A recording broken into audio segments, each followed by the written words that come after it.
Ladies and gentlemen, it's that time of the week, happy hour at the end of the week. It was a long one. It's a wet one on the East Coast, a little soggy. So we're trying to lighten the mood with a couple of ales.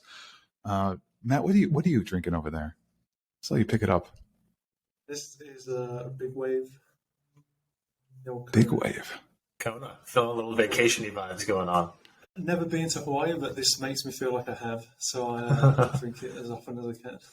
I'm living my Costco dad best life right now, and I'm rocking a Bud Light purchase for approximate cost per can of 25 cents.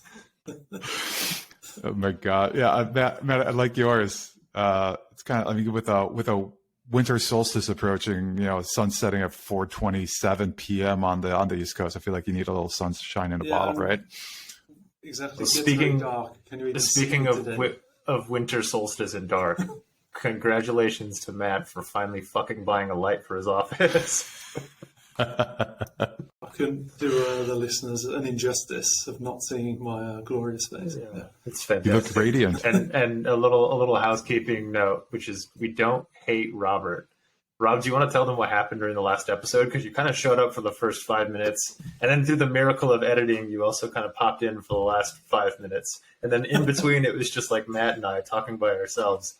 Where's Rob? For those of you that don't know me, I'm typically not a diva, but I thought, as an inaugural host of the Deep Q Cast, I decided, usually when you are a captain going on your maiden voyage, you smash a champagne bottle on the ship as it goes into sea. I decided to spill beer on my laptop as a way of seeing off the DQcast. So my laptop short-circuited and I had to put it in a bed of rice for 2 days to get it start working again. But luckily, Apple products seem to be working pretty well. Steve Jobs, thank you very much. So we're back. We're back in business for the second episode. Thanks all, guys. Thank you again for joining. Get this thing kicked. Yeah, let's do it. I do have a beverage, but I haven't actually opened it yet, just because I'm a little scared to. So I might just celebrate after the completion of this by opening it. It's a Spindrift. It's like a spiked seltzer. So I'll try that one a little bit later today. But again, keeping it closed for right now. Just make sure we stay safe. That's very prudent of you. Yeah, try to. Risk management. Guys, it's been really it's been a busy week. I feel like there's a lot of different areas we can cover. Obviously, Binance has been in the news a lot. They've had some issues regarding displaying proof of reserves, and there's been a large number of outflows that have come out of Binance. So I feel like that's one of the topics that really dominated the week in regards of current events. And of course, we had the Federal Reserve come out with their news on interest rates and the CPI index, and then also some communications on possible regulations and updates on the regulatory framework that the cryptocurrency market is going to be operating in. So I thought, maybe if we kick things off, we're trying to keep this down to 10 to 20 minutes, running through updates across these different areas. But with Binance, I'm kind of curious, Matt, what do you think has been happening over there? What are your thoughts? We've literally started this week with news of outflows, and then we've ended it on the pulling of that proof of reserve audit. Was it from Matza? I forget their name. Mazar. Yeah. But I mean, that kind of started the week off pretty risk off, and then we've kind of ended we had a very good bull run after CPI, and even with the Fed, bit of a sell-off after the Fed, but then we ended the week pretty much where we started again. So we kind of rallied into 8% on Bitcoin this week, into the middle of the week, and then kind of lost all of that through subsequent news from some of the things Rob's mentioning. So we've had, our stance is just minimize exposures to that anyway, to Binance. I don't know what your thoughts are on the future play. I mean, you just have to keep your eyes and ears open. Maybe it'd be helpful too, take just a quick step back to just kind of explain why Binance is in the news. This ties into a little bit about what we talked about last week with FTX, but maybe that kind of will also help a lot of the audience wrap their heads around why Binance has kind of risen to the top of the news threads these days. Yeah, so it's kind of an interesting play here. Obviously, I think the market is very, very, very gun shy about having any exposure to an unregulated offshore entity, where they just don't really know what they're doing behind the scenes. So, you know, if you look at what CZ did, he tried to put out this sort of proof of reserves to the market to be like, listen, guys, we've got these assets here, and we've got this buttoned up, audited thing that says that, you know, we have these assets on board. So which if several anyone exchanges here, have done, like Kraken have that as well, right? It's not just them. There's Yeah. a few exchanges that have these proof of reserves as like a independent audit. for sure, and I think that what people are concerned about is really like the methodology and how viable these are. So, like, do I think based on sort of blockchain activity that it's possible that, you know, Binance could, like, hey, we've got like 8 billion in, you know, Bitcoin right here, and then also let's play this little shell game where we shuffle money back and forth on the blockchain across different exchanges and sort of like, you know, sweep it back and forth so that everyone thinks that all these exchanges have it. I don't think there's anything going on there because there'd be a public record of it in a blockchain. That's the beauty of a blockchain. I think that where people get a little nervous is you go back to sort of accounting 101, where, you know, you kind of have three different components of a balance sheet, right? You've got assets on one side, right? And then you should have an equal amount of a combination of your liabilities and your owner's equity.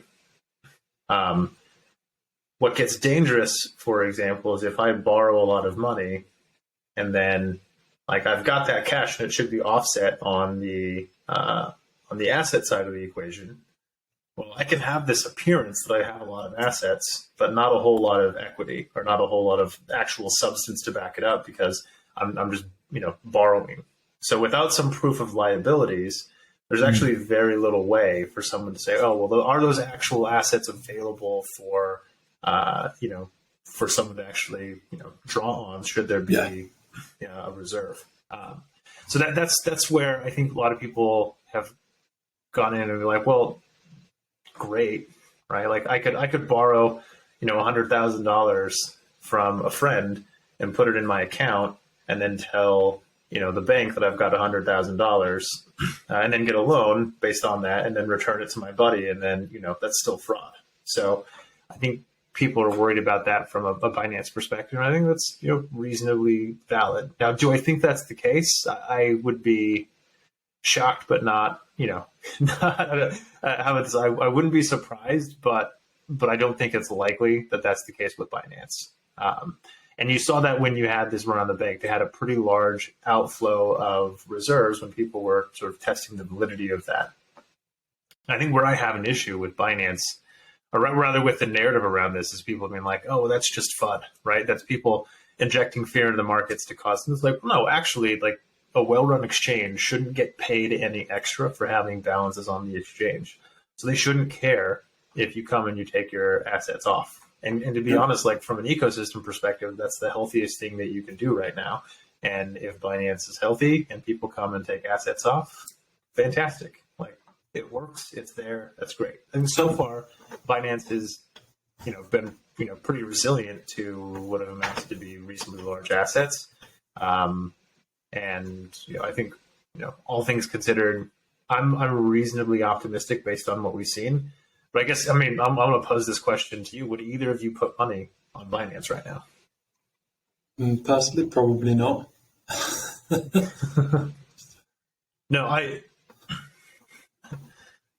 yeah, exactly. It's like, and I think that's the key thing. Like, if you think about what's happening in the crypto market right now, people are learning the difference between market risk and counterparty risk. Yeah, exactly.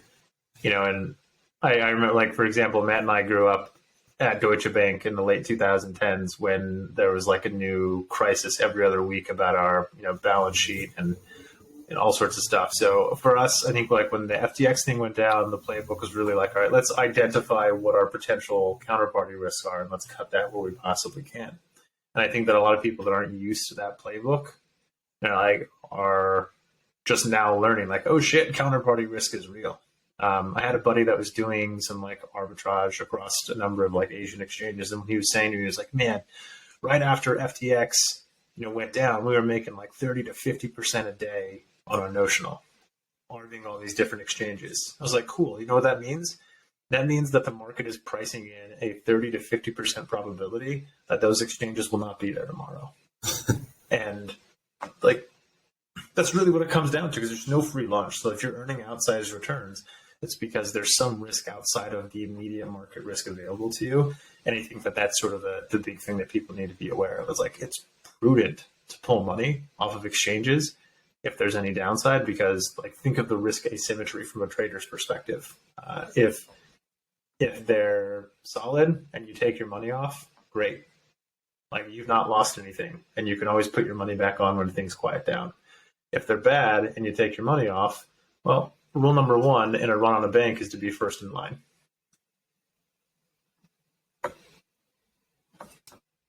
I was going to say, going back to Binance as well, it's actually in there. Like, it's kind of good for business if people do actually withdraw, because most of the exchanges will charge small fees. It's not their business model, but they do actually get money, charge fees for like the transfer of assets off the exchanges. So it's kind of good for them in a sense. Obviously, less trading happening, that's their main revenue model, but there is an argument that they shouldn't care either way. Yeah. I think it's also, it's probably fair if we think about what happens post sort of this FUD, when CZ went on to Binance, went on to CNBC and took interviews. Yeah. Honestly, I think maybe a quick rule of thumb to exchange CEOs is get some media training. Be very careful what you say. I think he did himself a disservice in terms of the way that he handled it, particularly, for example, around why he didn't get like Big Four accounting, whether or not they were stable. Like, there's a number of different things that I think that he didn't do well. And also maybe a quick call out, shame on CNBC for the editing around the question that they asked him around whether or not they'd return $2.1 billion if the FTX estate clawed it back. I think like the way that was clipped made it seem like, oh, we'll call the lawyers if someone asks for $2.1 billion back. No, like, the explicit question that was asked to CZ was, what would you do if the estate of FTX tried to claw back a previous transaction where they bought out your previous back in 2019, right, or something? Yeah, it was 2 years ago, and it was primarily an FTT token anyway. So they've lost a fair bit of money on it as well. Yeah. But either way, I think that like the media handling of it and his responses probably lacked a little bit of professionalism. He probably could have done a little bit better to make sure that he wasn't representing his firm correctly. But all things considered, I could be massively wrong, but I wouldn't put money on Binance right now. But I'm also hoping, maybe for the sake of crypto, and I get a sense that if there is fraud, it's not the same fraud that happened at FTX. Yeah, Binance is such a large institution, and they seem to be trying to take the right steps to even show like their reserves, right, through that accounting firm. But it just shows how I think that I'm blanking on the name of the firm that they use, but they basically pulled out even providing that type of transparency for any of their crypto clients. I think it's kind of like one of the reads that I was getting through all the news is that just how challenging it is for institutions who even want to provide like transparency to be able to do it in a very effective way, because there are so few firms that have a reputation like Big Four accounting firms that are even willing to step in to audit those type of firms to provide that type of transparency. So it kind of becomes a self-fulfilling prophecy. It's like you get a stranglehold, You're bang on. There is asymmetric risk from the accounting firm's perspective. When you look at what happened with Enron, like Arthur Andersen went down. They used to call it the Big Five accounting firms. Now they call it the Big Four accounting firm. And the reason why is because Arthur Andersen went down because they fucked up on Enron. So if you think about like, there's an existential risk for doing something brand new and failure and getting known as the accounting firm that oversaw both FTX and potentially Binance when they went down. Like, I could totally see, Mazars just CYA and being like, you know what, fuck it, we're out. Like, that's all we can do. So to me, that's very, very, very likely that it could just be, someone very high up in the organization saying existential risk, I don't want to touch it. That's not what we do. And to be fair, like, we even saw that when we were starting, Deep Q. If you think back, Matt, like how difficult it was for us to even get a bank account, right? Like, it took us probably 3 months to open an operational checking account because we were a crypto company. So, I mean, it's tough out there. I totally understand it. Is that going to help the market be more, satisfied about what's happening over at Binance? No, I don't think so. But it's still a very reasonable thing to take into consideration. Excellent. Gentlemen, trying to keep us also on time here. I love this topic. I think we could actually probably spend 30 minutes talking about this. But I thought maybe we'd try to segue. We were talking about price movements related to Binance, but what about some of the movements that are related to the Fed market moves? Obviously, CPI index came in a little bit softer than expected. The level of hawkish tone, I think I saw some stats around the Federal Reserve's likelihood to increase interest rates at a slower pace has gone up dramatically. So just kind of curious on your thoughts on all that. Yeah, I think that's even gone higher. So the Fed fund futures probability implied probability jumped from like 30% of a 25 bip hike in Feb to over 70 after the CPI print. So I mean, that's pretty good indication. What the market expects and what the Fed will actually do are two very different things. So just because it's priced in the market doesn't mean that the Fed have to abide by that, and they won't do that. That's not their policy. But they'll look at other factors too. They'll look at market dynamics as part of their decision-making process. I think... Sorry, go ahead.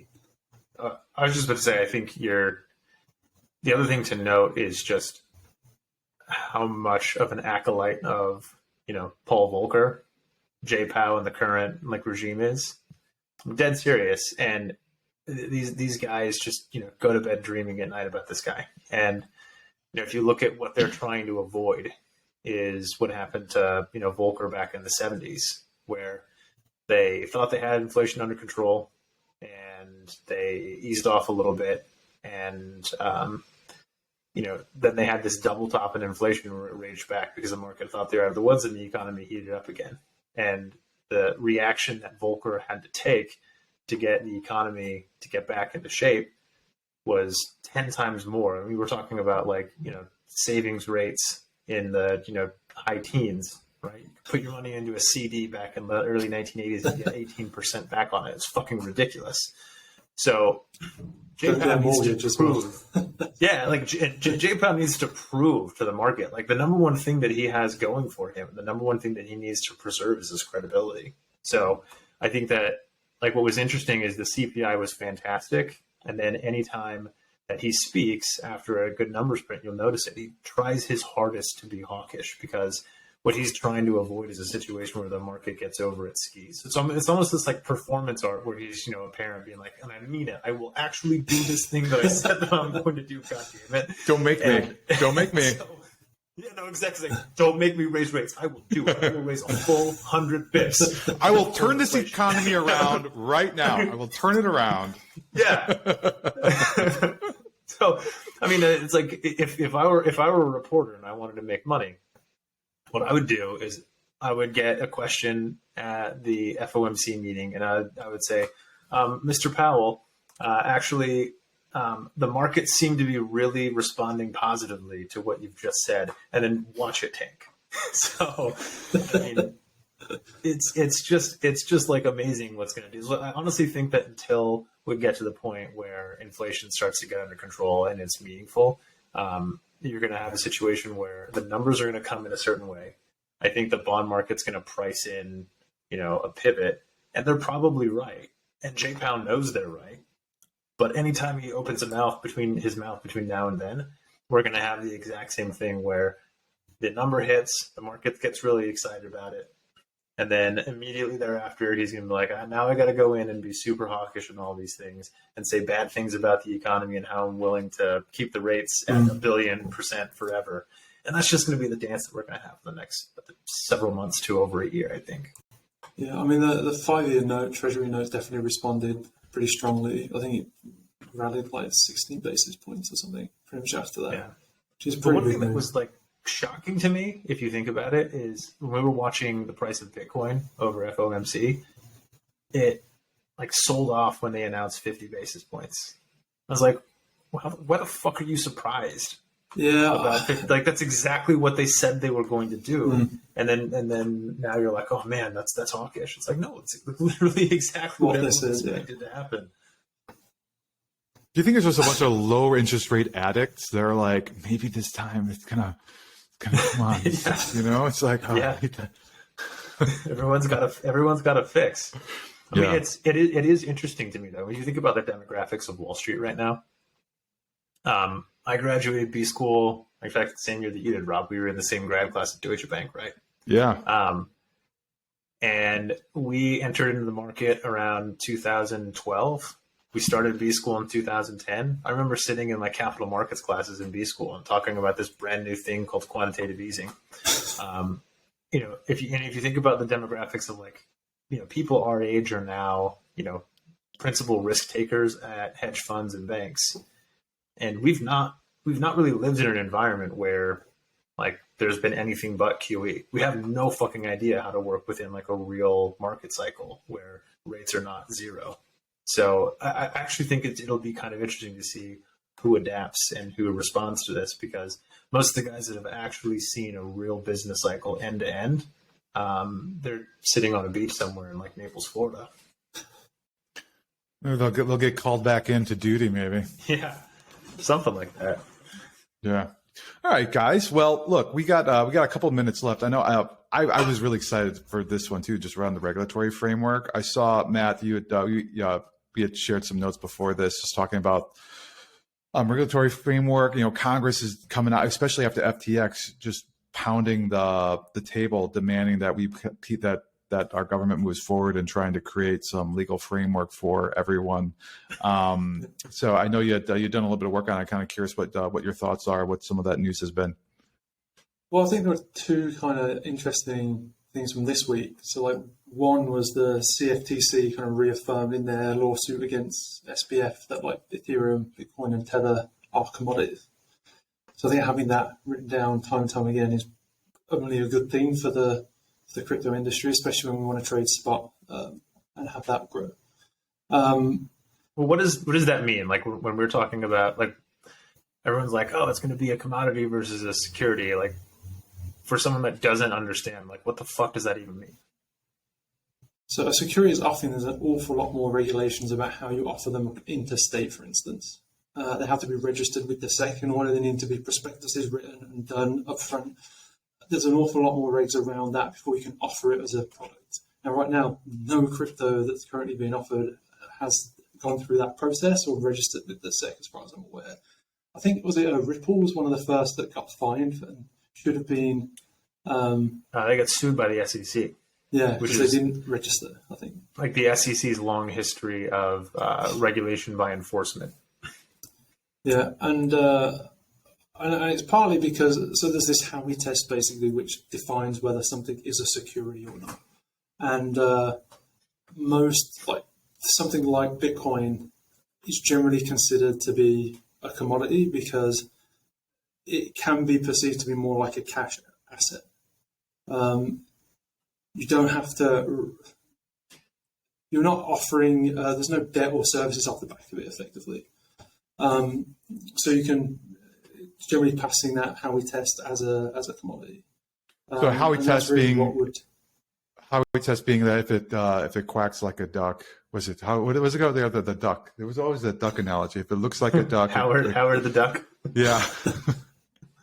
It's like 3. It's like if it looks like a duck, it quacks like a duck, and walks like a duck, then it's a duck.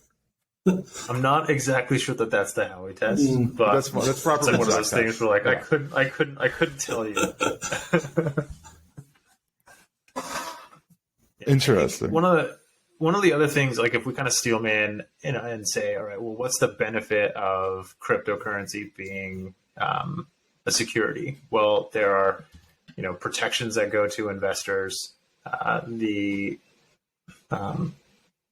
People that sell and market these things need to be licensed. Yeah. I mean, they have to get, regulatory and ongoing things so they know exactly what to say and what's legal. They can't make guarantees or they can't market this in such a way that would fool the average investor into making a poor decision. So I think those are generally useful. And I guess the downside and what people are concerned about with registering some of these things as securities is that, I guess, twofold. The first is that there is this regulatory overhead actually leads to centralization. Right? In order to sell cryptocurrencies, the cost is in the millions and millions and millions of dollars a year to stay up to date on all the regulatory filings and stuff like that. It's a good and a bad thing. I'm not going to actually say, at least for us, whose view is that crypto needs to get institutionalized, and that's kind of the next wave of participants coming into crypto. I actually have mixed feelings about this, but I know that if you think of the ethos of crypto, this concept of putting these regulatory hurdles in place such that only the biggest, most capitalized, and most compliant people can actually then become sort of the central place where cryptocurrency gets bought, sold, and maintained. That can, I think that's probably the biggest argument as to why we'd prefer to have this be more of a commodity rather than a security. Is that a fair statement, Matt? I think so. And it is very different. Like an equity issuance from a company is an issuance effectively of that. You own part of that company. It's an ownership stake. Crypto, well, like Bitcoin, definitely isn't that. Yeah. And for reference, when I used to deal FX at both Deutsche Bank and Bank of America, I actually had to let my Series 7 and Series 63 expire because, to be honest, normal fiat currencies and gold and silver, which is what we traded, are treated like commodities. So you're still regulated. You still have, a high hurdle of, professional standard. But you just don't need to be registered with the SEC. Yeah. So like broker-dealer licenses and all that principle. Yeah. So I think I'm still very pro-regulation, but I do think that it doesn't necessarily need to be an SEC. And I think that a lot of people who kind of look at the tenets of the Howey test and say, this is definitely, Ethereum's definitely a security or something like that. I think those are sort of nebulous arguments. I think we'll see a long, protracted battle in court, but it is, I guess, a fairly nice thing to see that there is sort of a framework being put down, and people on both sides of the aisle are looking to put down an actual regulatory framework for it. The other interesting thing that came out of that lawsuit was they pointed out that Alameda had access to faster connections than the rest of the street. Yeah, no shit. And I'm like, okay, exactly. Surprise. So I think we'll kind of talk about that in subsequent podcasts or Deep Q cast. It is definitely, as you said, not a surprise. Not even necessarily a bad thing as long as they're not front running other people's orders. There is already this battle for speed on the street as it is, and that's in both TradFi and crypto. So we can cover pros and cons of what that means and what that means for people buying, retail people versus institutions in another series. But then the other piece of proposed legislation came from Elizabeth Warren, right? I want to say Elizabeth Buffett, but I was getting confused with Warren Buffett. So this is the Digital Asset Anti-Money Laundering Act. It has some pretty far-reaching principles. So basically, anything that necessitates, any crypto entity would be registered as a money services business. So that's they have to then register, any money services business registered with the Financial Enforcement, Crimes Enforcement Network, FinCEN. And there's already rules in place in TradFi that if I do a $10,000 transaction to Carlos with my institution that's registered by FinCEN, that will get reported. And some strict transaction reporting thing, I forget what it stands for. So this already happens in traditional finance today. Your information, if you do a large transaction, is reported and it will go to like the treasury ultimately. So it's not like, I can see the idea of why you'd want to then do it to crypto. Like, it's there to stop things like terrorism, money laundering. It's a sensible rule. The issue comes in, it's pretty broad in that I think it even referenced it references unhosted wallets. So if you're on an exchange with say Kraken or Coinbase, and you do a transaction to your own wallet, that wallet needs to be registered. So now your personal private information or key for that wallet is then registered as a transaction, and they'll know it's you. Again, I don't have a crazy issue with that, but then you have to have trust that no one's going to leak that key, because maybe people don't, outside of law enforcement, you don't want them to know that. But then it also has things like, I believe they're supposed to ask for permission with what information is shared between law enforcement as well. I can't really do that, because once that's been done, then your chain's public, you can see the public blockchain. So there's some like conflicting stuff that's happening in there. And I think like we were chatting the other day about what it means for hosting nodes, for instance. I think the node itself there's a validation node would then have to register transactions as they came through. And you're like, well, that's just a piece of code. So how are you going to get that to do? Yeah. I like regulation, right? Let's get it very clear. I want there to be regulation in space. I think that it's completely unfeasible, though, to require individual hosted. And if we're wrong, then we're wrong. Someone can, chat me in the notes afterwards. But like, it's super unfeasible to require the burden of proof from me and any like private crypto transaction to, report that to the IRS. That's just unnecessary, I think. Like, the second thing that bugs me a little bit is if you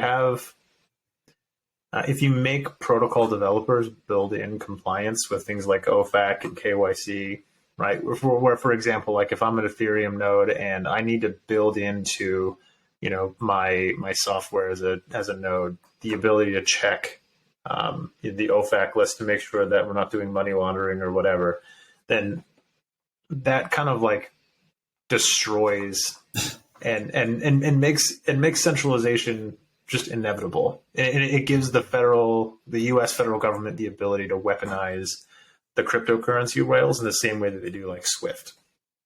And so, I don't think it's either good or bad, but it really does kind of go against the ethos of, crypto, where you have decentralization. What they're saying is like, we're going to inject, U.S. regulatory supremacy on this global protocol, and we're going to enforce the world to use it. It's like, how, because you'd have to get Ethereum, as an example, you'd have to get, if they did that and had it check an OFAC list, like, you'd want there to be some kind of vote on whether you accept the proposal type thing, like some kind of DAO to decide whether that's even the right thing to do for the network. And then it just gets so complicated. It's like, It's just, as you said, it just wouldn't work.